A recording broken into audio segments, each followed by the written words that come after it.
ये कहानी है बैगमैन नाम के एक ऐसे आदमी की जो है तो इंसान लेकिन उसकी शक्ल भूत जैसी है। वो बच्चों को अगवा करता है और बैगमैन उसे इसीलिए कहा गया है क्योंकि वो बच्चों को अगवा करने के बाद अपने बैग में ज़बरदस्ती ठोस ठोस का भर देता है।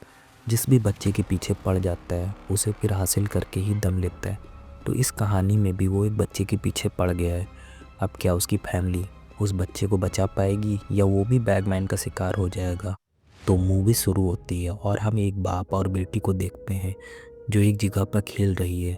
लड़की कुछ परेशान लग रही थी, जो चीज़ उसके डैड ने नोटिस कर ली और वो कहते हैं, बेटा क्या बात है, तुम कुछ परेशान लग रही हो। मैंने तुम्हारी माँ को भी बताया था कि हमारी बेटी को कोई टेंशन है, अगर कोई बात है तो हमें बता सकती हो। इस पर उसकी बेटी ज़्यादा कुछ तो नहीं कहती, बस इतना कि मैं अपनी पास्ट माजी को लेकर परेशान हूँ, पर मुझे उम्मीद है कि मैं धीरे धीरे ठीक हो जाऊंगी। उसके डैड कहते हैं, अच्छा बेटा तुम गाड़ी के पास जाओ, मैं तुम्हारे लिए पिज़्ज़ा लेकर आता हूँ ताकि तुम्हारा मूड ठीक हो सके। लड़की जब गाड़ी के पास आई, यहाँ लगी लाइट्स जलने बुझने लगती हैं, जिसके बाद एकदम से सारी लाइट्स बंद हो जाती हैं। लड़की काफ़ी डर गई और क्योंकि काफ़ी देर हो गई थी तो उसके डैड वापस नहीं आए थे, इसीलिए वह खुद ही उनके पास जाने का फैसला करती है। वो उसी होटल में पहुँच जाती है जहाँ उसके डैड पिज़्ज़ा लेने आए थे। होटल पूरी तरह खाली था और जब वो आगे जाती है डैड को देखने तो वो ज़मीन पर पड़े हुए थे। उनकी हालत काफ़ी ख़राब थी और वह जख्मी भी थे और वो उठ भी नहीं पा रहे थे। ऐसा लग रहा था जैसे वो पैरालाइज हो गए हों, यानी उनके हाथ पांव काम ही नहीं कर रहे थे। वो अपने डैड की ऐसी हालत देखकर काफ़ी घबरा जाती हैं, पर इससे पहले कुछ समझ पाती यहाँ पर बैगमैन आ जाता है जो लड़की को पकड़कर ज़बरदस्ती उसे बैग में ठोस कर भरने लगता है। फिर उसने जैसे ही जिप बंद की, लड़की की वहीं मौत हो जाती है। अब इस हादसे को 4 साल बीतते हैं, जिसके बाद हम एक फैमिली को देखते हैं जिनमें हस्बैंड का नाम पैट्रिक था, जिसके साथ उसकी वाइफ और उनका छोटा सा बेटा रहता है। ये फैमिली काफ़ी खुशी से अपनी ज़िंदगी गुजार रही थी। अब आज इनके घर पर पैट्रिक का भाई और उसकी वाइफ की बहन उनसे मिलने आते हैं, जो पहले भी आते रहते थे। अब पैट्रिक और उसका भाई लकड़ी का बिजनेस किया करते थे। पैट्रिक अपने भाई को बताता है कि उसने एक मशीन बनाई है जो पेड़ों की कटाई बहुत अच्छे और कम टाइम में कर सकती है। इस मशीन के इस्तेमाल से हमारी बहुत सारी मेहनत और पैसे बच जाएंगे। जब उसके भाई ने मशीन का काम देखा तो वो भी कहते हैं कि हाँ भाई बहुत खूब, आपका यह प्रोजेक्ट सभी लोगों को बहुत पसंद आएगा। अब यहाँ पैट्रिक की वाइफ जिसका नाम करीना था वो अपनी बहन से बातें करती है और फिर जैसे ही रात हुई वो लोग वहाँ से चले जाते हैं। पैट्रिक जब डस्टबिन में कचरा डाल रहा था तो घर की लाइट्स जलने बुझने लगती हैं और जंगल वाली साइड से उसे आवाज़ें सुनाई दे रही थी।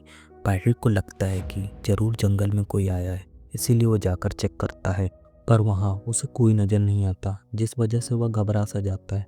सुबह होते ही पैट्रिक अपनी कंपनी में चला गया जहाँ उसका भाई भी था और ये दोनों भाई वर्कर से काम करवा रहे होते हैं।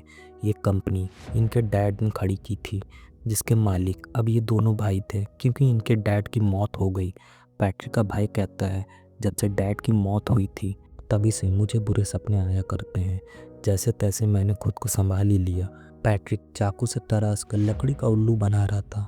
उसने और भी कई सारे लकड़ी के जानवर बनाए थे जो उसे उसके डैड ने सिखाए थे। अब पैट्रिक का भाई तो वहाँ से चला गया, लेकिन पैट्रिक अपने बचपन के बारे में सोचने लगता है कि एक दिन बचपन में अपने भाई के साथ एक केव यानी गार के पास गया था। एक टाइम था जब इस केव के अंदर खुदाई का काम हुआ करता था, पर कुछ टाइम से केव के अंदर का काम रुक गया और तब से यहाँ कोई आता जाता नहीं था। अब छोटा पैट्रिक जब इस केव के पास खड़ा था तो केव से एक आदमी बाहर आने लगा जिसके हाथ में कैंची थी और वो चुपके से उसके बाल काट लेता है। यह देखकर पैट्रिक काफ़ी डर गया और नीचे गिर जाता है, पर तब तक आदमी दोबारा से केव के अंदर चला गया, जबकि पैट्रिक भी फिर वहाँ से भाग जाता है। अब प्रेजेंट टाइम यानी मौजूदा वक्त में हम करीना को देखते हैं जो घर में अपने बच्चे के साथ खेल रही है। पर जब करीना अपने लैपटॉप पर काम करने लग गई तो उसका अपने बच्चे पर से ध्यान हट गया और उसका बच्चा खेलते हुए जंगल में चला जाता है। वो असल में एक डॉल का पीछा करते हुए आगे बढ़ता जा रहा था। कुछ टाइम बाद जब करीना को अपने बच्चे का ख्याल आया तो उसे देखती है, पर जब वो उसे दिखाई नहीं दिया तो वह हर जगह उसे ढूंढने लगती है। काफ़ी परेशान भी हो गई, पर बच्चा ना मिलने पर वो उसी जंगल में चेक करने गई। कुछ दूर जाने पर आखिर उसे अपना बच्चा मिल गया, जिसे देखकर करीना की जान में जान आई। वो उसे उठाकर घर लाने लगती है। पर उसे अपनी गलती का एहसास भी हुआ कि मुझे इस तरह अपने बच्चे को अकेला नहीं छोड़ना चाहिए था। रात को जब पैट्रिक घर आया तो करीना उसे यह बात बताती है, और जब ये दोनों बात कर रहे थे अचानक लाइट फिर से जलने बुझने लगती है जैसे पहले भी कर रही थी। अब यह देखकर पैट्रिक हैरान रह गया कि लाइट के साथ ऐसा क्यों होता है, और उसने इस चीज़ को नज़रअंदाज कर दिया। फिर वो जाकर अपने लैपटॉप पर काम करने लगती है और इधर पैट्रिक चाकू से उल्लू को तराश रहा था। जब वो इतने टाइम से बनाने की कोशिश कर रहा था तभी उसके पास मेल आई कि बड़ी कंपनी उसे कर्जा देने को तैयार नहीं है। इस बात से उसे गुस्सा आ जाता है और वो उस चौक को टेबल पर मार कर तोड़ देता है, फिर उसे कचरे में फेंक देता है। पैट्रिक को अपने बेटे के कमरे से आवाज़ आई। ऐसा लग रहा था जैसे वो किसी से बातें कर रहा था, इसीलिए वो अपने बेटे के कमरे में जाता है और उससे पूछता है कि तुम किससे बातें कर रहे थे। बच्चा बताता है कि यहाँ पर एक डॉल थी, उस गुड़िया से ही मैं बातें कर रहा था। पर पैट्रिक को तो यहाँ कोई डॉल दिखाई नहीं देती, मगर इस बात को नज़रअंदाज कर वो अपने बच्चे को सुला देता है। और जब वो वापस आ रहा था तो लाइट से एक बार फिर से जलने बुझने लगती हैं। इस चीज़ से पैट्रिक परेशान हो गया था। वो अपने कमरे में आकर खिड़की से जंगल की तरफ देखने लगता है। उसे महसूस होता है कि जंगल में कोई इंसान है, इसीलिए वो अपना बेसबॉल बैट लेकर घर के बाहर आया और जंगल की तरफ देखकर कहता है, तुम जो कोई भी हो मजाक करना बंद करो, समझ आए, सीधी तरह सामने आओ, फिर मैं तुम्हें देख ही लूँगा। इतना बोलकर वो इंतज़ार करने लगा, पर जंगल में से कोई भी नहीं आता। तभी करीना अपने बच्चे को लेकर बाहर आ गई। पैट्रिक उससे कहता है कि तुम घर के अंदर जाओ जल्दी से, क्योंकि हमारी कोई जासूसी कर रहा है। अब रात तो जैसे तैसे गुजार लेते हैं, पर अगली सुबह उन्होंने पुलिस को बुला लिया और ये सारी बातें बताते हैं। और पुलिस उनके घर, जंगल और हर जगह की छानबीन करती है, पर उन्हें कुछ भी अजीब नहीं मिलता। जब पुलिस छत पर चेक करने गई तो वहाँ पर लकड़ी के टुकड़े पड़े हुए थे। तो वो देखकर पैट्रिक कहता है, ये लकड़ी के टुकड़े यहाँ कैसे आए, जबकि इन्हें तो मैंने कचरे में फेंक दिया था। तब पुलिस ऑफिसर सबूत के तौर पर लकड़ी के टुकड़े अपने पास रख लेते हैं और पैट्रिक को अपना नंबर देते हुए कहते हैं कि तुम बस होशियार रहना और अगर कोई मसला बने तो हमें कॉल करके बुला लेना। फिर पैट्रिक एक बार फिर अपने काम पर लग जाता है। उसने जब कचरा चेक किया तो वहाँ उसे वही उल्लू मिलता है जो कि उसने बचपन में बनाया था, पर उसे यह पता नहीं था कि बचपन वाला ये उल्लू मेरे पास कैसे आया। इसीलिए वो इस बारे में अपनी वाइफ से पूछता है कि क्या ये उल्लू तुम लेकर आई हो। करीना कहती है, नहीं, मैंने तो खुद पहली बार देखा है ये उल्लू। पैट्रिक को कुछ समझ नहीं आता। वो सोच में पड़ जाता है कि आखिर मेरे बचपन का खिलौना आज मेरे पास कैसे आ गया। साथ ही यह भी पता चलता है कि पैट्रिक ने जो चाकू तोड़कर कचरे में फेंक दिया था वो भी वहाँ से गायब था। अब करीना उससे कहती है कि हमारा बच्चा हर टाइम फ्लूट यानी बांसुरी बजाता रहता है, इस वजह से काम करने में मुझे परेशानी होती है। वो पैट्रिक को फ्लूट देते हुए कहता है कि तुम इसे छुपा कर रखो। वो फ्लूट को एक डब्बे पर रख देता है और खुद पैट्रिक अपने बच्चे के साथ खेलने लगा। इसका बेटा नहाते हुए जिद करने लगा कि मुझे तो वही फ्लूट चाहिए। इसलिए पैट्रिक गोदाम में जाता है, क्योंकि फ्लूट को उसने वही डब्बे पर रखा था। क्योंकि फ्लूट को जिस डब्बे में रखा गया था और वो डब्बा कहीं और रख दिया गया था। अब उसके जाने के बाद बच्चा अकेला था, तो बैगमैन खिड़की खोलकर बाथरूम में आने लगा। पर पैट्रिक को भनक हो गई थी कि कोई गड़बड़ है, इसीलिए वो वापस अपने बच्चे के पास आ गया और उसे संभालता है, जहाँ करीना भी आ चुकी थी, क्योंकि उसने भी अपने बच्चे की आवाज़ सुनी। उनका बेटा ठीक था, बस वो यह कहता है कि मैंने यहाँ पर एक डॉल को देखा था। अब पैट्रिक परेशान था क्योंकि उसे फ्लूट नहीं मिली थी, हालांकि उसने डब्बे पर रखी थी। यहाँ तक कि पैट्रिक कचरे भी चेक करता है कि शायद किसी ने उसे गलती से फेंक दिया होगा, पर फ्लूट तो कचरे में भी नहीं मिलती। जिसके बाद वो सोने अपने कमरे में चला गया था। तभी उसके फ़ोन में घर के अलार्म का मैसेज आया कि उसमें कोई गड़बड़ है, इसीलिए पैट्रिक अलार्म चेक करने गया, पर वो तो बिल्कुल ठीक था, बस किसी ने उनके शेड का दरवाज़ा खोल दिया था। जब पैट्रिक शेड का दरवाज़ा बंद करने जाता है तो वहाँ पर एक डॉल को देखता है जिसने एक कैप भी पहनी हुई थी, और यह कैप बचपन में पैट्रिक भी पहना करता था, यानी उसके बचपन की थी। अब यह देखकर तो पैट्रिक और भी घबरा गया, क्योंकि अब तो उसके बचपन की कैप भी यहाँ आ गई थी। अब वो जब घर के अंदर वापस आने लगा तो यह देखकर वो और भी चौंक जाता है कि घर की सभी खिड़कियाँ और दरवाजे बंद हैं। वो बाहर ही रह गया, अपने घर के अंदर नहीं जा पाता। लेकिन जब उसने दरवाजे की खिड़की से झांक कर देखा तो अंदर बैगमैन आ गया था। पैट्रिक काफ़ी घबरा जाता है। वो जल्दी से दरवाजे की खिड़की तोड़कर सबसे पहले दरवाज़ा खोलता है और जल्दी से अंदर आ जाता है। फौरन से अपनी वाइफ और बेटे के पास जाकर सबसे पहले उनकी जान बचाता है। पर जब उसने घर को चेक किया तो उसे कोई भी नहीं मिलता है, लेकिन पैट्रिक काफ़ी डरा हुआ होता है। वो अगले दिन पुलिस को बुला लेते हैं। पुलिस ऑफिसर उसे कहता है कि तुम्हें अपने घर के बाहर सीसीटीवी कैमरे लगवा लेना चाहिए। अच्छा ये बताओ, घर से कोई चीज़ गायब हुई है? हाँ, मेरे बेटे की फ्लूट, जो वो अक्सर बजाया करता था। ऑफिसर उसे शांत करता है और कहता है कि घबराओ नहीं, हम अब से तुम्हारे घर के आसपास ही रहते हैं। लेकिन पैट्रिक फिर भी परेशान होता है। उसे कुछ समझ नहीं आ रहा था कि आखिर वो क्या कर रहा है, क्योंकि दिन ब दिन परेशानियां बढ़ती जा रही थी। वो इस बारे में अपने भाई को भी बताते हैं और कहता है कि बचपन में जो मैंने उल्लू बनाया था वो आज मेरे पास आ चुका है, और जो कैप में हमेशा पहना करता था वो भी किसी ने लाकर रख दी है। पर ये मैं नहीं जानता कि ऐसा आखिर किसने किया। अब रात को जब पैट्रिक सो रहा था तो उसे बुरे सपने आने लगते हैं, जैसे कि बैगमैन उसे और उसके बेटे को दूर कर रहा है। फिर पैट्रिक अपने बचपन के टाइम को याद करने लगता है कि जब एक दिन वो अपने डैड के साथ जा रहा था। उसे उसी केव के पास लेकर आया और बताते हैं कि लोगों का कहना है कि इस गुफा के अंदर एक बैगमैन रहता है, लेकिन आज तक किसी ने उस बैगमैन को नहीं देखा है। आप मुझे डरा रहे हैं ना, ताकि मैं अच्छे से पढ़ाई कर सकूं, अपने सारे काम कर सकूं। इस पर उसके डैड कहते हैं, नहीं बेटा, मैं डरा नहीं रहा, सच बता रहा हूँ। और बैगमैन इन्हीं बच्चों को पकड़कर अपने साथ लेकर जाता है जो अच्छे हों, सारा कहना मानते हैं और अपने काम को अच्छे से करते हों। तो मैं सच जानते हुए भी ऐसा क्यों चाहूँगा कि मेरी जान? बस मैं तो यह कहना चाह रहा था कि तुम भी एक अच्छे बच्चे हो, तो बस संभल के रहना। अब पैट्रिक का यह ख्याल पूरा होते ही वो अपने घर में एक दिमागी डॉक्टर को बुलाते हैं, जो पैट्रिक को चेक करके उन्हें बताती है कि पैट्रिक को बस नींद की कमी है। उसकी नींद पूरी नहीं होती, जिस वजह से उसे अजीबोगरीब चीज़ें नज़र आती हैं, और कुछ ऐसी चीज़ें जो हकीकत में होती भी नहीं है। जैसे कि मुझे अपनी रिसर्च से पता चला कि पैट्रिक को बचपन में भी अजीब सा आदमी दिखाई दिया करता था, जिसे पैट्रिक ने अपने ड्राइंग्स में बनाया था। पर हकीकत में वो आदमी नहीं था, क्योंकि उसे किसी ने भी नहीं देखा था। तो ये बस पैट्रिक का एक ख्याल था। फिर डॉक्टर पैट्रिक को सलाह देती है कि अच्छी नींद लिया करो, लेकिन फिर भी अगर तुम्हें डर लगे तो एक बार अपना घर बदल कर देख लो। उसका यह आइडिया पैट्रिक और करीना को पसंद आया, इसीलिए वो एक होटल में कुछ दिन रहने का फैसला करते हैं और अपने बेटे को वो करीना की बहन के घर छोड़ देते हैं, ताकि वो अपनी आंट के साथ कुछ दिन रहेगा तो उसका मूड अच्छा हो जाएगा। फिर पैट्रिक और करीना होटल में आ जाते हैं। दोनों बातें करने लगी। करीना उससे पूछती है कि तुम्हारे साथ बचपन में क्या हुआ था।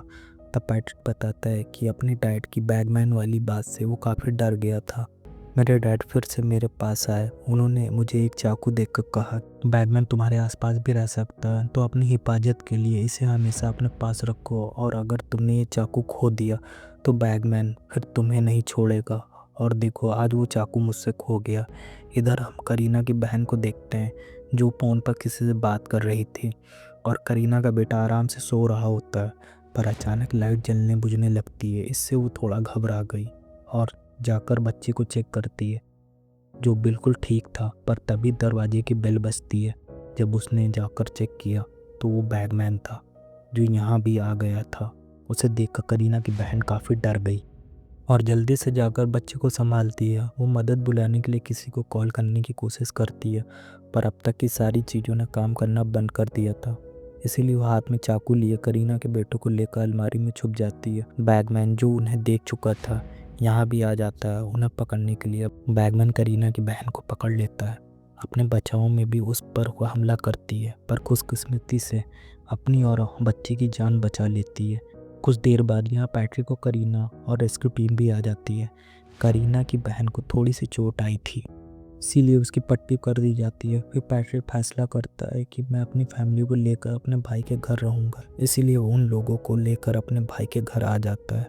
अब करीना की बहन काफ़ी डरी सहमी थी। करीना उसे संभालती है कि तुम्हें डरने की ज़रूरत नहीं है, मैं तुम्हारे पास में ही हूँ। करीना की बहन बताती है कि वो आदमी बहुत ही अजीब और ख़तरनाक था, और जब उसने मेरे फेस को पकड़ा तो मैं पैरालाइज हो गई थी, पर शुक्र है कि चाकू की मदद से मैंने हम दोनों को बचा लिया।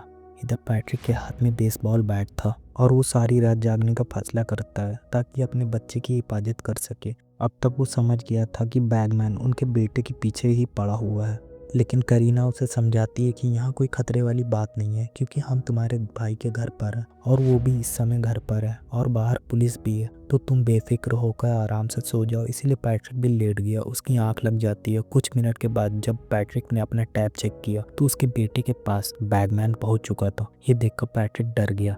जल्दी से भागकर वो अपने बेटे के रूम में आता है, पर तब तक बैगमैन उस बच्चे को लेकर जा चुका था। पैट्रिक जब अपने भाई के कमरे में आया तो यहाँ देखकर उसके होश उड़ गए थे, क्योंकि उसके भाई और उसकी वाइफ की मौत हो गई थी। वो जब बाहर आया तब और भी भयानक मंजर था, क्योंकि पुलिस वालों को भी किसी ने मार दिया था, जो काम जाहिर है कि बैगमैन का ही था। उस अकेले ने ही सबको मार दिया था। अब पैट्रिक बैगमैन को छोड़ने वाला नहीं था। उसे लगता है कि ज़रूर इस बैगमैन ने मेरे बेटों को अपने बैग में डाला हुआ है, इसीलिए पैट्रिक उसका पीछा करने लगता है। पीछा करते करते वो उसी केव के पास आ गया, लेकिन यहाँ पर काफ़ी अंधेरा था और तो और पैट्रिक के पास कोई हथियार भी नहीं था। तभी उसे केव के अंदर से अपने बेटे की आवाज़ आई, जो कह रहा था कि डैड प्लीज़ मुझे बचा लीजिए। इसलिए पैट्रिक इस केव में जाकर अपने बेटे को ढूंढता हुआ काफ़ी आगे चला जाता है।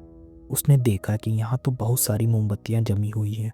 जगह जगह पर घोंसले भी बने हुए हैं, जिनमें उन सभी बच्चों का पसंदीदा सामान पड़ा हुआ, जिन बच्चों को बैगमैन उठाकर ले जाता था अपने बैग में डालकर। तभी पैट्रिक एक बैग को खोल देता है, जिसके अंदर वही डॉल थी जो उसके बेटे को नज़र आया करती थी।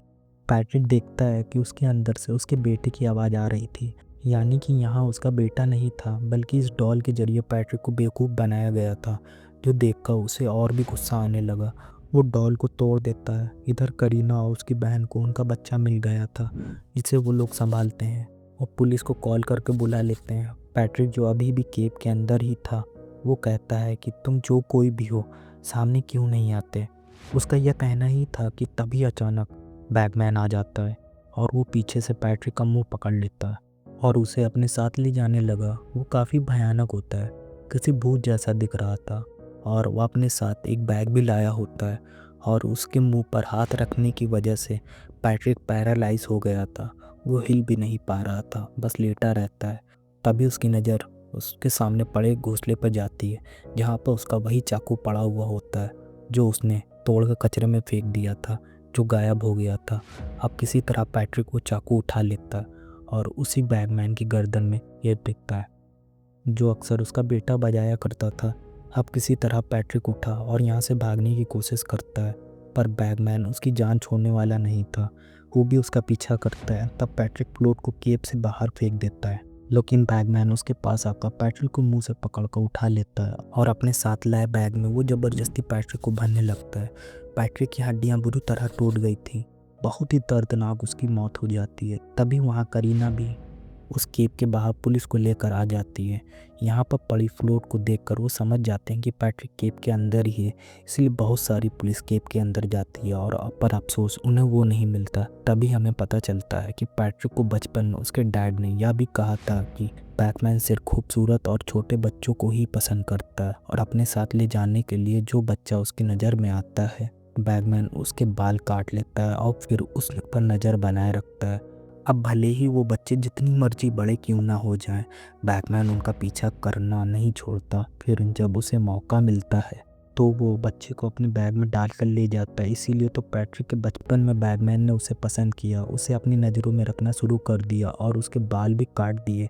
हालांकि पैट्रिक बड़ा भी हो गया, लेकिन उसने पीछा नहीं छोड़ा और आखिरकार उसे ले ही गया। इससे हमें ये पता चलता है उनके घर में बैगमैन पैट्रिक को ही लेने आया करता था, ना कि उसके बेटे के लिए, और आखिर उसे हमेशा के लिए अपने साथ लेकर ही गया। और इसी के साथ यह शानदार मूवी यहाँ पर ख़त्म हो गई। आई होप आपको आज की कहानी बहुत पसंद आई होगी। अगर आपको यह वीडियो अच्छी लगी हो तो इसे लाइक कर देना और चैनल को सब्सक्राइब करके कमेंट में एक प्यारा सा मैसेज छोड़ देना। मिलते हैं अगली वीडियो में, पर तब तक के लिए be safe and keep chilling.